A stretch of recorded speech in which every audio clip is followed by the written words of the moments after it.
Demon slayer के universe में बहुत सारे डीमंस हैं और उन डीमन से लड़ने के लिए डीमन स्लेयर्स ब्रीदिंग टेक्निक को यूज करते हैं। अब वो लोग ये ब्रीदिंग टेक्निक सिर्फ डीमंस के स्ट्रेंथ की बराबरी करने के लिए नहीं यूज करते हैं, बल्कि उनकी एक स्पेशल एबिलिटी को टैकल करने के लिए यूज करते हैं, जिस एबिलिटी का नाम है ब्लड डीमन आर्ट। डीमंस जब एक सर्टेन पावर लेवल पे पहुंचते हैं तब उनकी ब्लड डीमन आर्ट अनलॉक हो जाती है एंड इससे वो लोग विभिन्न प्रकार की विचित्र चीजों को कर सकते हैं। फॉर एग्जाम्पल, बहुत सारे इंसानों को एक मटके में भरकर उनका बहुत ही फक्ड अप वर्जन ऑफ मेगाजॉर्ड बनाना।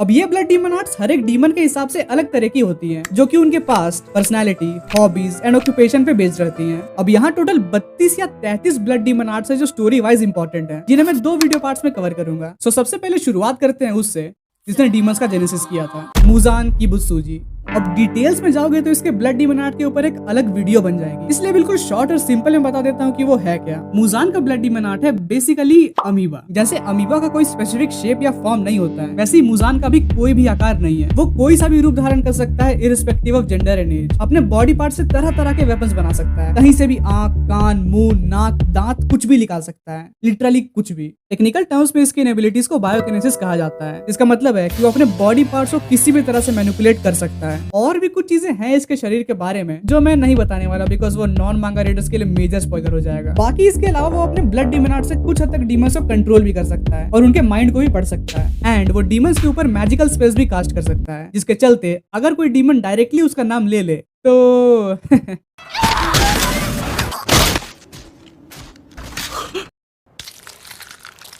तमायो। वैसे तमायो की मेन पावर्स उसके इतने सालों की मेडिकल और डीमंस के बारे में एक्वायर की गई नॉलेज है, लेकिन उसकी ब्लड डीमन आर्ट भी कुछ कम नहीं है। उसकी ब्लड डीमन आर्ट है कि वो अपने ब्लड के सेंट से इल्यूजन्स और हेलुसिनेशंस क्रिएट करती है, जिससे टारगेट्स पर अलग अलग तरीके के इफेक्ट्स हो सकते हैं। जैसे कि उसने वो बॉल वाले डीमन को भड़काकर चालाकी से उससे मुजान का नाम बुलवा दिया था, हायरो।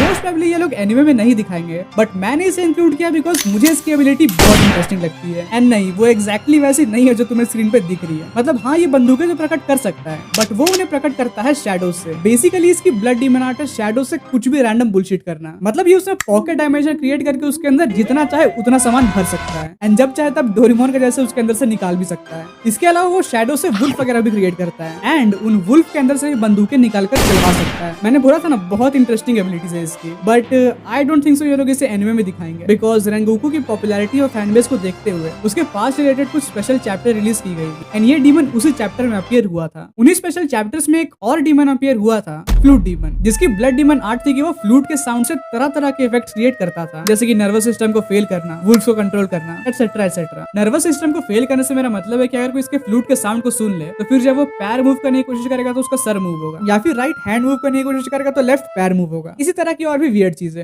Akaza, wait, is that a motherfucking JoJo reference? Anyway, Akaza की blood demon art martial arts के अराउंड बेस्ड है एंड मोस्टली वो उसके पावर्स को बढ़ाने में हेल्प करती है। लाइक वो इतना ज्यादा शक्तिशाली है कि हवा में पंच मार के शॉक वेव्स क्रिएट करता है, जिससे एयर किसी तोप या बंदूक की गोली की तरह बन जाती है। Is that motherfucking JoJo reference? Okay, मुझे ये बंद करना पड़ेगा। इसके अलावा वो टेक्निकल समथिंग बुलशिट भी यूज करता है, जिससे वो सामने वाले की फाइटिंग स्पिरिट को सेंस कर सकता है एंड ये सेंस करने के बाद वो उनकी ताकत और कमजोरी, वो किस तरफ से और कैसे अटैक करने वाले हैं, ये सभी चीजें वो तुरंत जान जाता है। इवन उसके अटैक्स इतने ज्यादा प्रिसाइज हो जाते हैं कि उसके पंचेस चुंबक के 2 अपोजिट साइड्स की तरह सामने वाले के वीक स्पॉट की तरफ अट्रैक्ट होते हैं। बाकी इसके अलावा उसके अटैक्स के और भी वर्जन हैं, बट बेसिकली उसने इन्हीं 2 टेक्निक्स को यूज करके बहुत सारे वर्जन को क्रिएट किया है। एनमू का ब्लड डीमन आर्ट है सुलाकर सपने दिखाना। Yup, that's pretty much it. Rui and Spider Family. Ruhi का ब्लड डीमन आर्ट है थ्रेड मैनिपुलेशन, जिसमें वो अपने फ्लैश से थ्रेड्स बनाकर उन्हें जैसे चाहे वैसे कंट्रोल कर सकता है एंड सिंस उसकी फ्लैश बहुत ड्यूरेबल है तो ये थ्रेड्स भी बहुत ज्यादा शार्प और ड्यूरेबल होते हैं जो मेटल्स तक को काट सकते हैं। इसके साथ साथ अपने ब्लड को इन थ्रेड्स में मिक्स कर रूही इन्हें और भी ज्यादा स्ट्रॉन्ग बना सकता है। रूही ने अपने ब्लड को और भी डीमंस के साथ शेयर करके 4 और ब्लड डीमन आर्ट्स को क्रिएट किया था जो स्पाइडर्स के अराउंड बेस्ड हैं। अब स्पेसिफिकली स्पाइडर क्यों, I don't know, may be author को कूल लगा हो तो उसने डाल दिया होगा।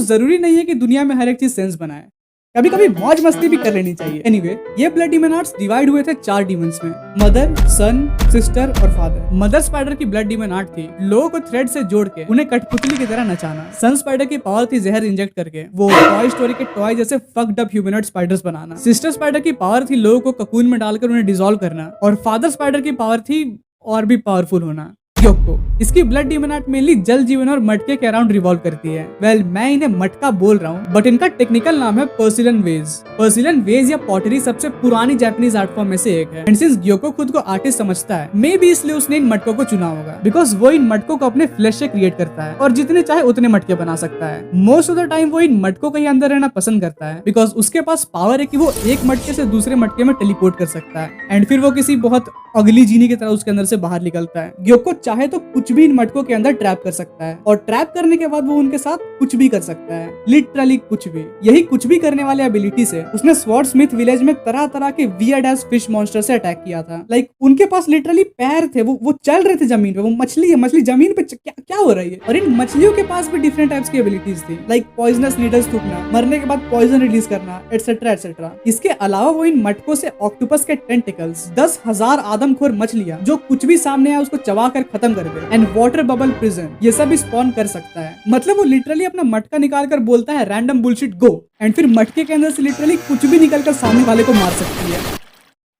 याहाबा, also known as arrow demon, जिसके पास ब्लड डीमन आर्ट थी कि अपने हथेली में लगे आंखों से इनविजिबल एरोज निकालता था, जो टारगेट को लगने के बाद उसे किसी भी डायरेक्शन में उड़ा सकती है। मतलब किसी भी नहीं, जिस डायरेक्शन में एरो जा रही है उस डायरेक्शन में, जो कि मेरे हिसाब से बहुत कूल और अंडररेटेड एबिलिटी है, बिकॉज नॉर्मली इसके एरोज इनविजिबल होते हैं, जिससे टारगेट को पता ही नहीं लगेगा कि ये आ किधर से रहे हैं। प्लस ये स्पेसिफिक बॉडी पार्ट्स को भी मोड़ सकता है, तो अगर ये चाहे तो अपने ओपोनेंट्स को गीले कपड़े की तरह मचोड़कर मार सकता है। तांजीरो इसे सिर्फ इसलिए हराने पाया था बिकॉज यूशिरो ने इसकी मदद की थी। इसके अलावा इसके पास इनहैंस ट्रैकिंग एबिलिटी भी है, जो क्यों है कभी एक्सप्लेन तो नहीं किया, बट अब क्या ही फर्क पड़ता है। अब यूशिरो की बात आ ही गई है, तो नेक्स्ट है यूशिरो। अब यूशिरो की स्ट्रेंथ को समझना बहुत डिफिकल्ट है, बिकॉज उसकी कोई स्पेसिफिक क्वांटिटी नहीं है। लाइक किसी सिचुएशन में तो वो बहुत पावरफुल डीमंस को ओवर पावर कर चुका है। एनीवे, इसके ब्लड डीमन आर्ट की बात करें तो वो तमायो से बहुत सिमिलर है, बिकॉज एसेंशियली इसे तमायो ने ही अपने ब्लड से डीमन बनाया था, इसलिए तमायो की ही तरह इसका भी ब्लड डीमन आर्ट इल्यूजन्स और हेलुसिनेशंस के अराउंड है, जिसमें ये स्टिकर टाइप कुछ क्रिएट करता है, जो किसी पे या किसी चीज पे चिपकाने पर उसे गायब या और भी डिफरेंट टाइप्स के इल्यूजन्स क्रिएट कर सकती है। इवन ये स्टिकर्स डिफरेंट टाइप के विजुअल एबिलिटीज भी दे सकती है, और इसी की मदद से तांजीरो एरो डीमंस के एरोस को देख पाया था।